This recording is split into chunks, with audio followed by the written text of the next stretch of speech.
Seguimos sacando algunas conclusiones después de las elecciones de los convencionales constituyentes del pasado 15 y 16 de mayo. Y dentro del análisis, en la medida en que vamos conociendo más también a los candidatos electos, sobre todo aquellos que estaban quizás fuera del radar a nivel nacional, vamos también sacando algunas conclusiones de las tendencias que se marcan en el debate que comenzará en unas semanas más. Queremos profundizar en un aspecto en particular, en lo que significa una constitución ecológica para nuestro país y cómo se puede plasmar el carácter medioambientalista que imprimen además algunos de los candidatos ya electos. Vamos a conversar de este tema. Estamos junto al ex ministro de Medio Ambiente y académico además de la Universidad de Valparaíso, Marcelo Mena. Gracias por estar con nosotros, Marcelo, muy amable. Muchas gracias, Sebastián. Gracias por conversar con nosotros. Marcelo, bueno, varios constitucionalistas han planteado ya este punto, el hecho de avanzar hacia una constitución que sea ecológica. Hay más de 100 constitucionalistas que han planteado también distintos puntos respecto a lo que significa, por ejemplo, el derecho al agua. Se van trazando algunas líneas bien gruesas todavía del debate, pero orientadas hacia un punto en particular. ¿Qué significaría, Marcelo, una constitución ecológica para nuestro país? Mira, hoy día estamos en medio de una crisis climática y también estamos en una crisis sanitaria que no está desconectada con lo que es nuestra falta de equilibrio con el medio ambiente. Y por lo mismo muchos están pensando cómo se podría articular un acuerdo constitucional que podría ser un ejemplo para el mundo, para seguir. Tenemos desafíos tremendos como el Objetivo de Desarrollo Sustentable y por lo tanto lo que nosotros anticipamos en varias encuestas de la Católica del Paraíso que tenían que ver con, por ejemplo, que las personas querían una constitución verde, más o menos 79% de la gente está inclinándose por una mirada ecológica a la constitución y 54% de los encuestados dijeron que iban a votar por aquellos candidatos que privilegiaran en sus programas la protección del medio ambiente. Entonces al final nos encontramos con que hicimos un barrido por todos los 155 candidatos, electos. 105 de ellos tienen a lo menos un tema ambiental. Estamos hablando desde la protección ambiental, de humedales, de biodiversidad, de cambio climático, el tema de género, el tema del Estado que reconozca a los pueblos originarios, resiliencia climática, la cantidad de temáticas que son abordadas son tremendas, la cantidad de activistas ambientales que fueron elegidos fue tremenda. Yo creo que hoy día están completamente disponibles los 2/3 para el medio ambiente. Marcelo, voy a hacer una corrección solamente, como director del Centro de Acción Climática de la Universidad Católica de Valparaíso, para corregir el dato inicial. Desde el trabajo que ustedes están haciendo y esta investigación, Marcelo, ¿ven factible entonces un escenario político para avanzar hacia ese punto? No solo por la posición, digamos, de los propios convencionales, sino también por lo que está pensando la sociedad. Sí.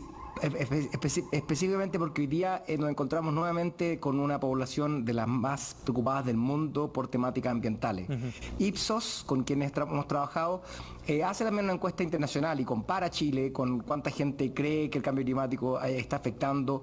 Hoy día casi 70% de la población en nuestra encuesta indica de que el cambio climático va a ser un desafío aún mayor que la pandemia. Mucha gente tiene ese sentimiento y si uno mira a los constituyentes electos, más o menos de dónde vienen y qué condiciones tienen, estamos hablando de que la mayoría de esos son independientes, pero también están bastante distribuidos entre lista del apruebo, lista del pueblo, apruebo dignidad y también de Vamos por Chile. También hay una cantidad, cerca de 8% de los totales, un poco más de 9, debe ser por ahí 9 o 10 de estos constituyentes verdes, vienen de Vamos por Chile y por tanto no estamos hablando de una preocupación que sea estrictamente de un partido o una coalición, sino que es una preocupación que se ve bastante transversal dentro de los mismos constituyentes electos. Marcelo, ¿y eso en qué pie dejaría a Chile, por ejemplo, si es que efectivamente se va concretando este espíritu, esta forma de ver los desafíos ambientales que tiene nuestro país? ¿En qué pie nos dejaría para enfrentar esos retos efectivamente? Por supuesto que todo depende de cómo quede redactada la Constitución, pero es un punto de partida interesante. Es un muy buen punto porque hay temáticas que están claras y que tienen efectos positivos. Recientemente Alemania, el Tribunal Constitucional de Alemania dio vuelta la ley de cambio climático de Alemania porque no respetaba el principio de la equidad intergeneracional. En este contexto, cuando tú planteas entonces una medida, no se trata simplemente de que se haga, sino que realmente esté alineado con la meta que se puso Chile, del Acuerdo de París, descarbonizarse el 2050. Y por lo mismo, una ley futura en este contexto tendría que garantizar cumplir estas metas del deber, por ejemplo, de proteger a las futuras generaciones o el deber del Estado de luchar contra el medio ambiente. El tema de la protección de la biodiversidad. Hoy día nos encontramos con que no basta con declarar santuario de naturaleza un punto, porque perfectamente se puede permitir que lleven a cabo actividades extractivas dentro de esto, dependiendo del tipo de protección que haya. Entonces, por lo tanto, también queda mucho por fortalecer nuestra institucionalidad ambiental en cuanto a la protección de la biodiversidad, cosa que nos conviene, porque la práctica un ecosistema diverso da estabilidad a todo y nos hace menos vulnerables a pandemias como la que estamos viviendo hoy día. Sí, claro. Y ese paraguas que significa la Constitución, de alguna manera tendrá que tener luego una bajada y, si es necesario, hacer las revisiones correspondientes de esa institucionalidad que tú hablabas. Sí, y revisarla también para ver si está dando el ancho. Gran parte de la ciudadanía cree que no está dando el ancho hoy día. En la encuesta que hicimos con la PUCB estamos hablando de más de 85% de la población cree que las medidas que ha tenido el Estado para poder cumplir, proteger al medio ambiente han sido insuficientes. Eso es algo que está. El tema del agua, como tú bien mencionabas, es inmensamente ¿no es cierto?, apoyado por los distintos constitucionalistas, incluso Vamos por Chile. Nos encontramos entonces con que hay una mirada ya común de que esto tenemos que abordarlo. Las formas quizás no van a ser distintas a cómo se legisle, dependiendo del tipo de gobierno que se designe posteriormente, el que sea electo.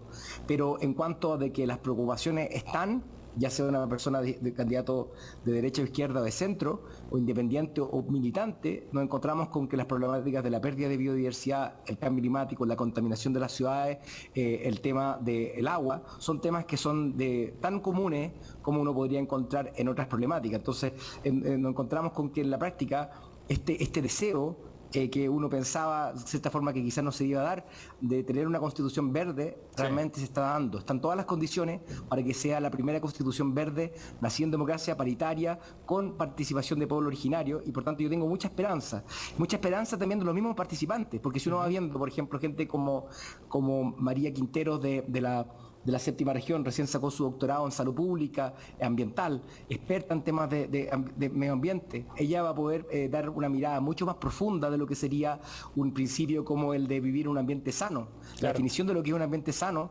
puede tener entonces el correlato una Cristina Dorador y tantos otros profesores universitarios que realmente dan una diversidad que requerimos. Sí. Y ahora, quiero una cosa que me parece súper interesante, que la otra vez un amigo ecólogo me decía: en la diversidad está el equilibrio, está la estabilidad.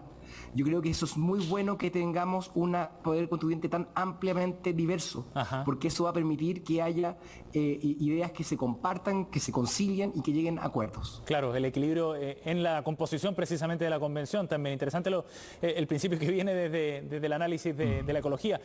Marcelo, ahora hay un tema relevante también respecto a cuán exigibles van a ser los aspectos que queden plasmados en la Constitución. Porque hoy día, por ejemplo, la Constitución establece el derecho a acceder a un medio ambiente libre de contaminación, ¿no? Sin embargo, eso en la práctica no ocurre en muchos casos. ¿Para qué los vamos a enumerar? Pero ¿de qué forma entonces la Constitución puede establecer determinados principios y constituir una constitución ecologista, valga la redundancia, y luego hacerlo práctico y exigible? Sí, siempre se ponderan distintos derechos, y en ese sentido este artículo 19, número 8, que tiene que ver con el tema de vivir, del derecho de vivir en un ambiente libre de contaminación, no creo que sea inocuo. Hoy día tenemos en Santiago prohibición de todos los calefactores a leña, estamos coartando libertades individuales, hay restricción vehicular permanente. ¿Por qué?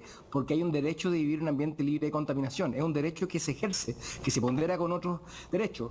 Hoy día, si tú miras los fallos como cuando se rechazó el proyecto Punta Alcalde o Castilla, también se hablaba del medio ambiente libre de contaminación.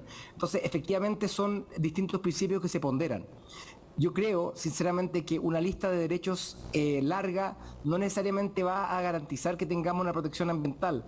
Está en la forma en la cual se distribuye el poder también la clave en cuanto se ejerza esto.